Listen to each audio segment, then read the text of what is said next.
Hey everyone, guys. Today I'm going to show you how to pay for your DoorDash order with Apple Pay, guys. It's super easy and it's a great way to make a checkout faster.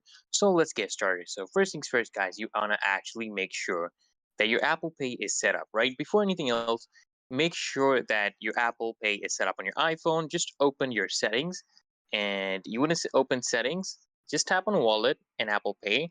And then just add a card if you haven't already. This is important because if Apple Pay isn't set up on your device, you will actually not be able to use it on your DoorDash. Okay.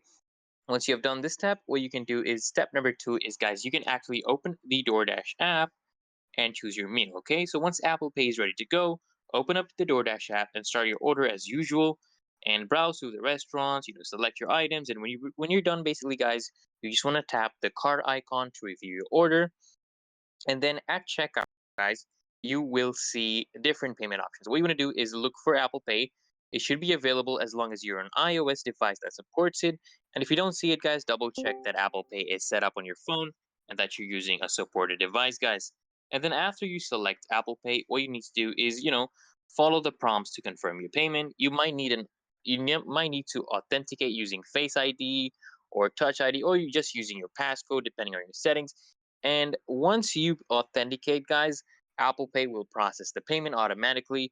And once the payment actually goes through, guys, you will receive an order confirmation from DoorDash. Now you can just sit back and relax while your food's on the way, guys.